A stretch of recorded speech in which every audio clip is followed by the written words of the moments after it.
Hello, Shemeka Ebony here, co-founder of the Crown Campaign, and I'm so happy to be here in partnership, amplifying North Carolina and the Crown Act for NC and what we need to be aware of on our rights and around hair discrimination. And who we have with us today, moderating, is Aisha Powell. She is one of the Crown Campaign state reps for North Carolina, and we're so happy to have her in partnership today, and she will be talking to none other than our ally and partner, Judge Ashley Parker-Dunston, who last year did a lot of advocacy and education around paint and tips, educating young people around self-esteem, amplifying her lived experience in hair discrimination, and talking to other Black women about owning their power and self-esteem as well. So I now put it into the hands of Aisha Powell. Thank you so much for being with us today.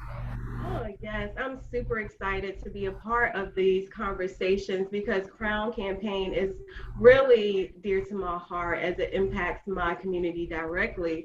And I'm so happy to have with us today Judge Ashley. And Judge Ashley, I have read so much about you on your website, and you have an impressive resume. I'm like, goals. What was I doing in college? But you have such an impressive resume. And I see that you started, your father is actually has some law background. And so I'm pretty sure that probably influenced a little bit of your career pathway. So I know you were a prosecutor, assistant attorney general, and a district judge. And what I found and resonated with your experience is your kind of experience with identity theft. And when I saw that, I'm like, how about identity theft with your hair when people like more European styles and they are more unfavorable of your natural styles? And that's almost like taking away your identity because that can get lost in those kind of changing behaviors and the attitudes that our counterparts may have. So it's exciting to hear about that you have experience about with the identity theft and just your legal background. So thanks for joining us today. So we want to know about your hair story. What is your hair story? When did you first become aware of your hair? Just your hair story. So thank you so much for having me this afternoon. It's such a great pleasure to be with you all, with you beautiful ladies this afternoon. So I appreciate it. But as far as my hair story, as you said, I'm from Hickory, North Carolina, which is a very small town. Grew up very racist area, and growing up being the only one essentially throughout high school, elementary school, high school, etc. and so forth. And then in college, I went to Wake Forest University, so there was more of that. Mm-hmm. And then I went to the North Carolina Central University School of Law. And so my first job out of law school was with the Wake County District Attorney's Office. So I was a prosecutor here in Wake County, and I was the only Black female out of the entire office of about 45 attorneys. And so the main thing I can say is that having already grown up in a situation where you're the only one, the last thing that you want to do now in your first career and your first real job, big girl job, is to stand out any more than you already are, And I knew that I could really make a big impact in that role as a prosecutor, but I wanted to make sure that there was nothing distracting, I guess you could say. I think that was more my mindset. So of course I had my hair, had been straightened my entire life, had been relaxed. I did not know what my natural curl pattern looked like. And I was wearing half wigs and it was dyed black. And that was very, very European. What I determined as an attorney was professional. And so that was just kind of my standard that I had created for myself, right? And so I stayed there for almost 2 years. And I left there and went to the Attorney General's office. And at this point now, there are a lot of Black women. And they have their hair in locks. They have their hair in wash and goes. They have their hair in so many different beautiful styles and had been practicing for years and were just owning their authentic selves. And I was just really, really inspired by them. And so I had been on the job probably about a month and a half, and I became what's called a permanent state employee, meaning that they had to have just cause to fire me. So I was no longer an at-will employee that could just be terminated for whatever reason. My hair, you didn't like what I said today, whatever else. Like, you had to have some documentation for letting me go. And so it was at this point that I felt empowered that I could cut my hair. And so literally as soon as I became 11 days after pretty much I became a permanent employee, I chopped all my hair off and dyed it blonde. And I loved it. I felt like for the first time I was free to be me, embracing my curls I had never seen before, just walking in who I was. And so, of course, people had to adjust to it. But once they did, I had to walk in my own confidence of it. And so at that point I was traveling the state of North Carolina. I had only been at this job, like I said, not very long at all. And I'm, traveling across the state, and I am trying cases in Superior Court with this short hair, this short blonde hair. I'm teaching law enforcement officers about, the legal profession, about not the legal profession, but the legal updates that they needed for their job. And I've got this short, natural hair. And so it started then. That was my hair's journey. And so then fast forward to 3 years later, I'm appointed to the bench by Governor Cooper. And this point I said, you know what? I'm back in the place where I started. I'm back in the place where I felt insecure. And at this point, there were like 10 African Americans in the DA's office. And so I made it a point my very first day on the bench to wear my hair in a natural wash and go, because I wanted those women to feel empowered, those black women to feel empowered and to know that their hair is beautiful and that we need to normalize this. And I didn't want anybody else to feel like I had felt. And feel that insecurity that I had felt. And so pretty much ever since then, so November of this year will be 3 years on the bench. And as you can see, I just got my hair braided this morning. So every month, my hair is in a different style. I have rocked faux locks, crochets, wigs, weaves, my hair, up in a bun, afro, poof, you name it, I've rocked it every single month. And I just continue to own that and to show that our hair is beautiful. It is professional. I've written an article for our local bar association that's called My Crown is Professional. And I even put a glossary in there for people. Like, this is what big chop means. This is what, straight hair means. Like, these are all the different things. And then I had like 7 to 9 black women with all different types of natural hair lined up in the courtroom that were attorneys from our county. And I'm telling you, it was just so powerful and impactful for us just to own who we are, but also to tell our stories of how insecure we felt, and how we need to change this dynamic in the profession, and how I feel like as a judge it starts with me and then continues on to empower other black women that appear in my courtroom. That is such an empowering story. I love that you have been through these institutions, publicly white institutions, and they kind of, again, affirm that European style was the best way. You continued that until you got exposure to women who embrace their hair. And through that experience and exposure, you kind of became liberated. And I think that is kind of the journey a lot of us take. I had a similar story to you, and I'm rocking my braids today. This is my style now. I really love these braids. I may have them for the rest of my life. Who knows? They look really good on me, and they make me feel really empowered. And you mentioned that you wrote an article. And that is great, because I'm like, we could do some workshops built around that, just to educate our others, which leads me to my next question. What is your equity strategy in addressing issues on your platform? Right. I think that the main thing is, like I said, normalizing the appearance of black hair. Because when, let's say my hair, I'm like between like I'm a 4A, 4B, 4C. Okay. So I'm all the things, right? And, I had an attorney walk up to me on the bench who felt comfortable enough to say, I had straightened my hair maybe one time to get it trimmed. I've straightened it twice probably, just to get it trimmed. And so my hair had been flat ironed, and then it went back to the wash and go. And so when he saw my hair flat ironed, he was like, I like your hair much better like that than the other way. And I'm like, the other way is my hair, or, I have people say, well, your hair is so short now from what it was. I'm like, no, this is my hair coming out of my scalp. And that's what we have to do. We really have to normalize the fact that this is beautiful. God gave it to us. It's something that you're not going to make me feel bad about anymore. I mean, this is stemmed from slavery, that we have not, that our hair was not good enough, that we were not good enough. And even black men as well, having, leading us to believe that, oh, well, we only like this one type of style. And so, number one, we had to empower ourselves, and we had to feel strongly about that. But I've also influenced, like, my mom to chop her hair off, my sister, my niece, other family members, for health of our hair as well. That's the main thing. If we're doing things to our hair that is damaging, I have fine hair, but I have a lot of it, I have to be careful about those things. And I have alopecia that runs in my family.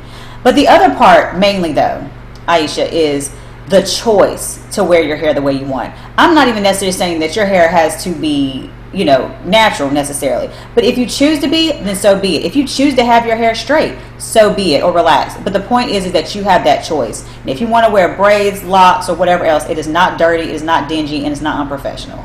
And that's the key part that I think is key in my platform. But to mainly make sure that we are not suffering from implicit biases of people who want to take a look at our hair and assume that it's dirty, or assume that we're not taking good care of it, when in fact that is the epitome of health.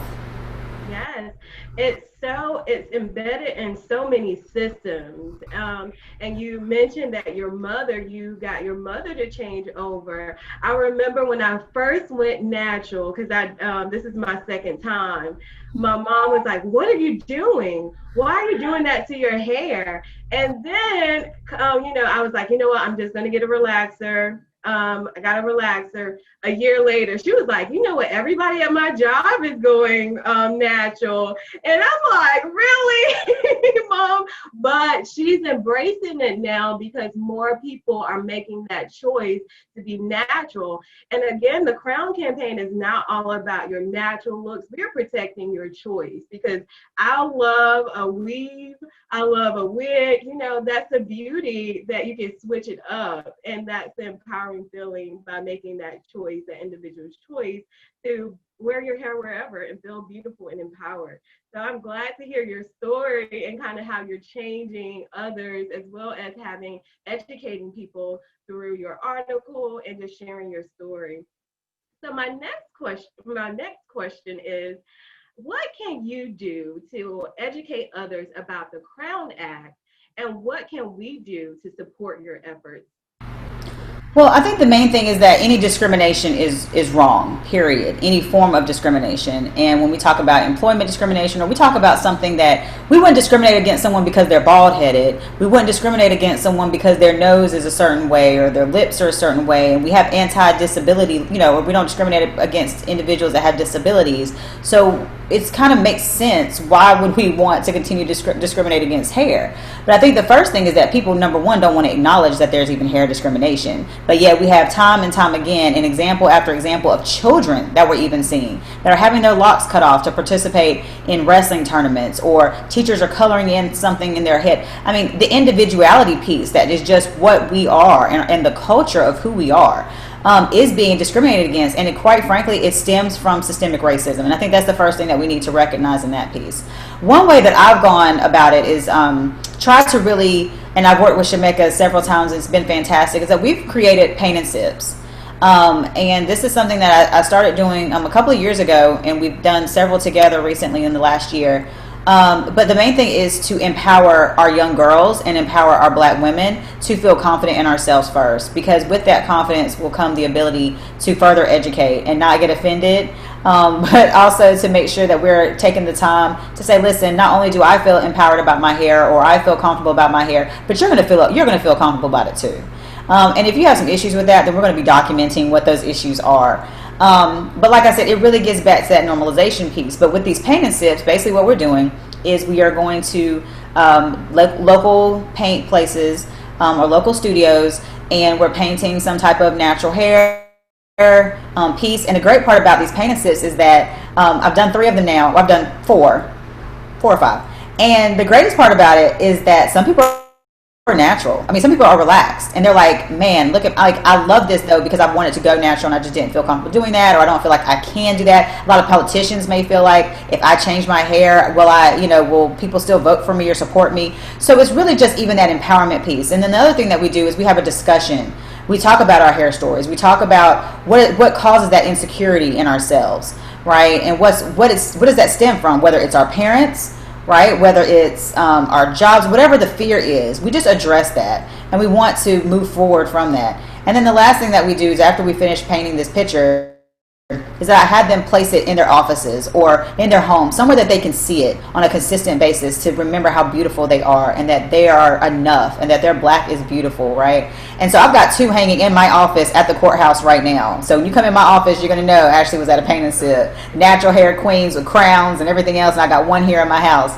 But the great thing about it is my sister did it in Hickory, and it was a huge success as well. So she passed it on and took on the torch, and it was a phenomenal event. And just people really that were not even, like I said, were not natural, wanted to be it or want to take that leap. And I think one thing, Aisha, that you said too, like my mom was also like, "What are you doing?" Was where you're from and like just not having the education of what to do with your hair. Our parents were taught to just, press it because that was the easiest thing to do, or relax it because that was the easiest thing to do. But thankfully, I remember my friends that had come from like DC and like New York, because they had the stylist that knew what to do. Now we're starting to get educated, and now you go into the beauty supply store and Walmart has an entire row, Target has an entire row of natural products so that you can find out what works for your hair. But the main thing is just taking that leap to find out. Oh my God, that was just so good to hear what you're doing, because education is that first piece, like educating yourself on your hair. Like you were able to mention what cool type you have, and just being aware of that, and that visibility, having that somewhere visible so you can reinforce that your natural is beautiful. So it's just so many great things. Maybe you can do that virtually. Now that's the new normal. That would be so fun. I'm pretty sure we can make it happen some way. That may be another thing we could do, Shameka, with the Crown campaign. But that is so Absolutely. excited. This went by so fast. Now we're at our last question, Judge Ashley. In closing, can you let the public know about how important voting is in supporting their rights, such as the right not to be discriminated against your natural hair? Absolutely. I think the most important thing, number one, your vote matters. That's the first thing I just have to say. Your vote absolutely matters, and it is important and it is vital. If you are protesting in the street and you're not voting, you're doing a disservice, right? You've got to do both. You've got to get out there and support and advocate. And on top of that, you need to support these candidates that are doing the right thing and want to do the right thing as well. So it's a multitude of things that we all have to be doing. But with the voting is making sure that you are educating yourself, right? And the only way that this act can even be passed is through legislation. So you need to know who your legislators are. Who is your House representative? Who is your Senate representative? What are their positions on things such as discrimination? And then what are they going to do about something that's important to you, or the issues that are important to you? Will they listen to you if you're writing in? Those are things that you need to take into consideration. I feel like so many times people are so concerned about the president and they forget about those local races. They forget about, who is their sheriff? Who is their district attorney? Who are their judges? Right? Are you turning over to the back of the ballot and educating yourself on who these individuals are? And it's key. Like I said, legislators and all the way down to any local seat is critical to make sure that you're educating yourself on them, that you're voting, and that you're also supporting great candidates. This is key to make sure that we are changing the system, that we are doing the right thing for the system, and we have the right people in place to do the right thing for the system. So this has been such a great conversation. I feel like a theme throughout this whole conversation was educate yourself, have those discussions, and make natural visible. So even if you're not relaxed, put that in your house, have those conversations with your family, because that's just going to reinforce that our natural beauty is unique, and that's what makes us, in our communities. We are just super excited to have this conversation and to continue this with others in our community. Well, this is going to wrap up our Crown conversation for today. I am going to hand it over to Ms. Shameka. But thank you, Aisha, for moderating and leading the questions and amplifying one of our champions here in North Carolina, Judge Ashley Parker-Dunston. And I wanted to lift up that we have Carla Arroyo with us. That is our Crown, our inaugural Crown fellow that we have for this past year who is going to be graduating really soon. Congratulations and kudos to you. She is a student at CUNY and has been leading in journalism and amplified the work of the Crown Campaign through writings and helping support leading in our advocacy. And so I definitely thank you for being with us on the session today. We have a very great opportunity before us. Judge Ashley lifted up and amplified a lot of things that we can do around education. Well, we had a win this week. The House passed the Crown Act. And so this is a good, positive next step and a reminder that there's opportunity for more work to be done.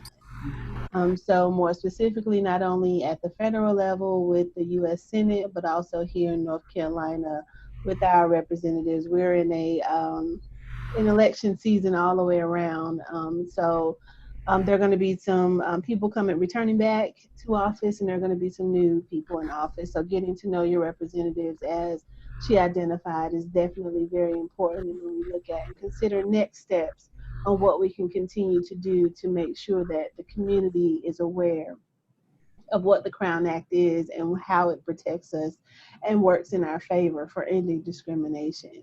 If you would like some support on how to get involved, get more education around what this means here to engage with your elected officials as a constituent, we have advocacy letters, we have examples of proclamations, we have support and awareness and education around helping you look at your workplace or school policies around grooming to help amplify any inequities and help partner with you if you're interested in creating change. So, with the work you're doing in the community, Judge Ashley, I wanted to leave some space here for you to have some final words around how people can contact you and what do you think is important for people to know in this time and season before we close out for today. Sure, thank you. And thank you once again for having me. The main thing is if you want to get in contact with me, that's not the main thing, but if you want to get in contact with me, you can go to my website, which is www.judgeashley.com. And Ashley spelled like Raleigh, so it's ASHLEIGH. So if you want to book me for anything or just have a question, then my email address is on there, and that's the best way, or through social media. I'm on Facebook and Instagram as well. But the main thing is that we have got to get this done for our children. The last thing that we want is our children to feel the insecurities that we felt.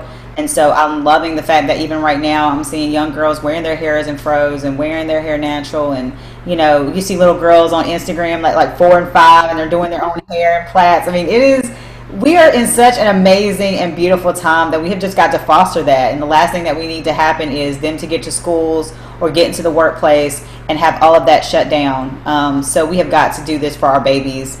Because they are beautiful, their hair is beautiful, they are beautiful, and with that, when we talk about the identity piece, right, that insecurity will affect you in every single thing that you do, and will affect your ability to want to pursue higher places in your education or higher places in your job or whatever it is in your profession. And so we've got to nip it in the bud ASAP. Anything that makes us insecure and makes our children insecure. So I think at the end of the day, if it's not for us, it's for them. Absolutely. I love it. Thank you. Thank you so much for your partnership and definitely look forward to joining us when we have our live town hall for our virtual session, Crown Act for NC on October 9th, 1 to 3 p.m. that will be broadcasting on Facebook Live.